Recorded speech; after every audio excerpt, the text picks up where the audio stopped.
So the continuation, the final part, my clip 3.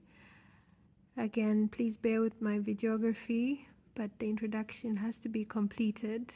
So this is where my clip 2 ended on this slide, and it was just a reminder.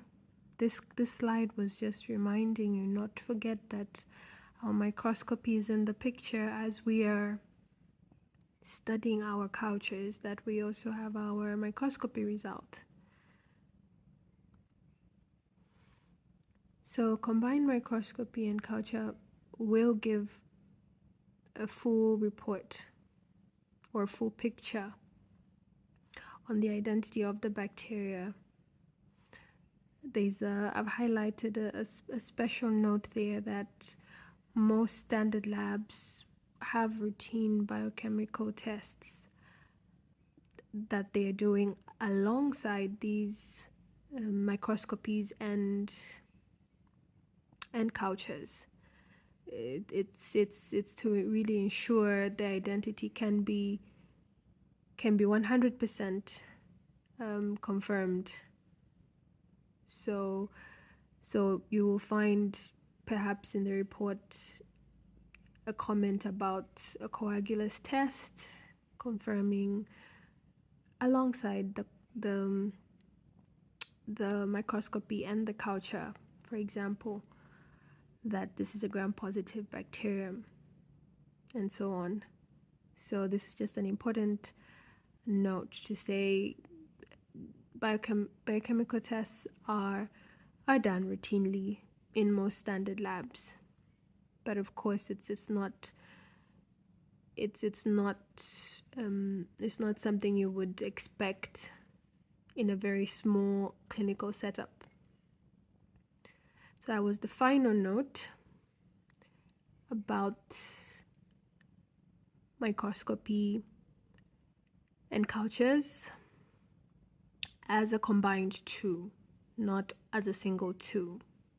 So that is a final note there.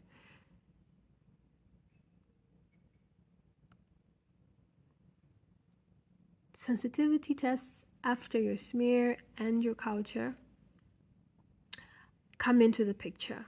So when we're saying sensitivity tests, this is where now the topic of antibiotic resistance comes in, our part B.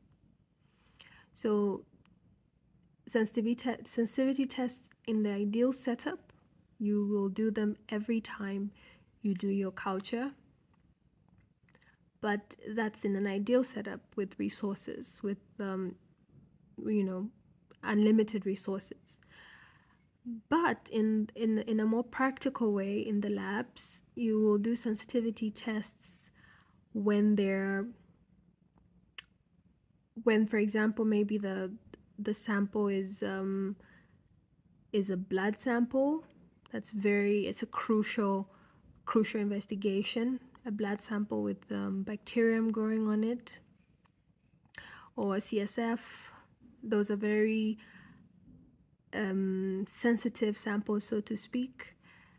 So that would be some sort of criteria to direct resources for sensitivity tests. So it's not every single patient sample where we would do a sensitivity test, antibiotic sensitivity test. So that's my point there.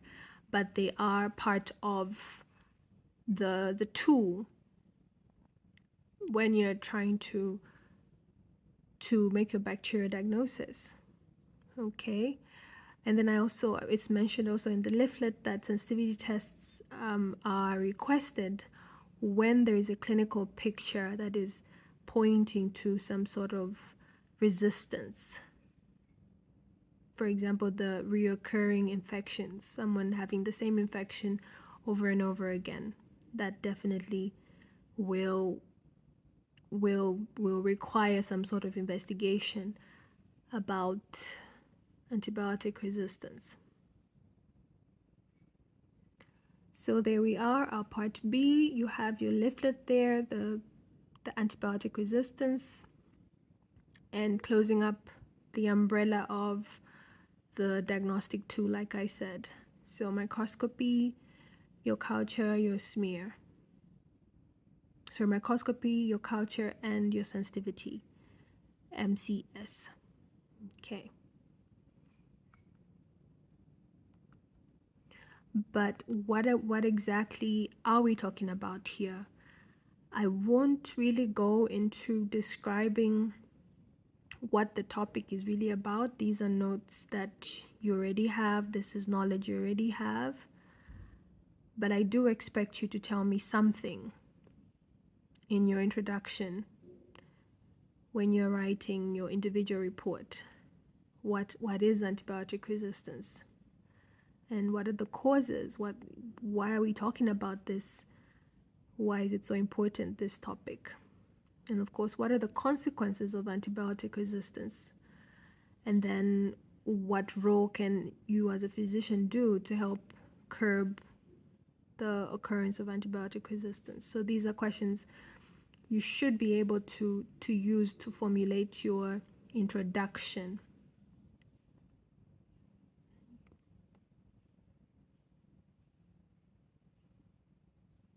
So my focus really is just to show you how the lab will measure antibiotic resistance, or we investigate antibiotic resistance. And that is your exercise, your part B.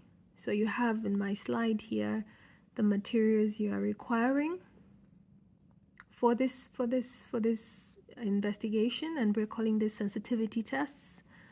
Okay, antibiotic sensitivity tests.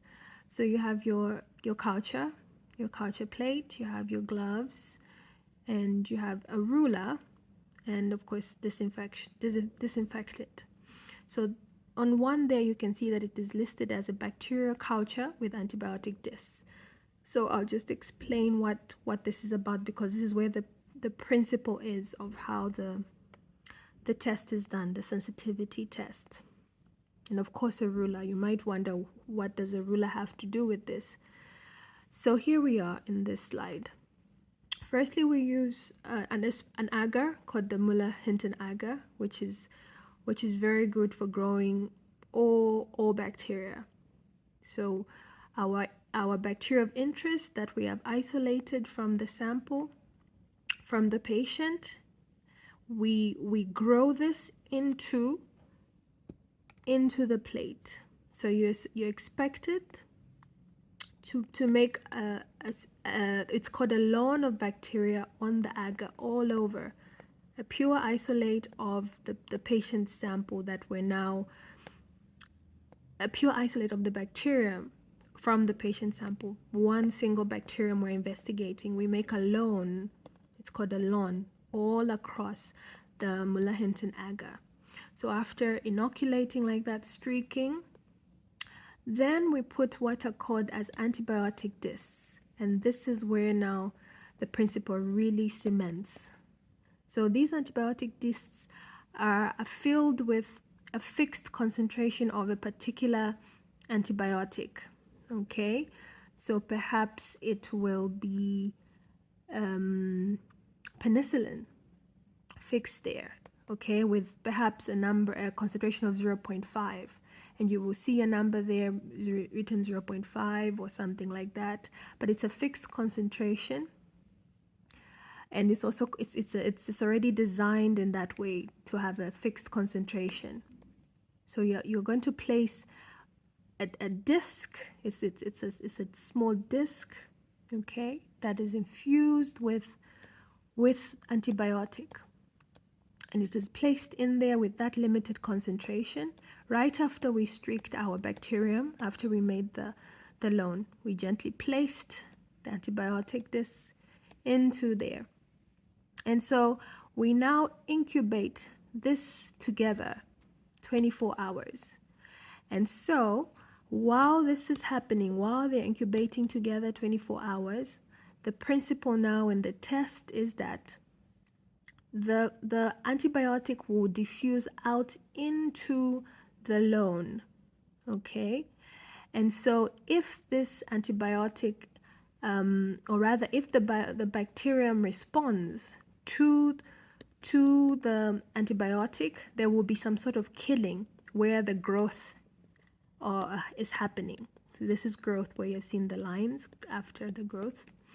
So they'll be killing, the antibiotic will be able to kill the bacteria around it as it had diffused into the agar, into the growth. Okay, so you see something like that on C and B. So this is a response by the antibiotic, or rather the bacterium has responded. Okay, so this clearing now is where you use your ruler, and you're expected to measure this clearing around the antibiotic disc. A doesn't have, so this would not apply. So it would be a recording of 0. But C and B, you would be required to measure the diameter, called the zone of inhibition. You measure this across and record in millimeter.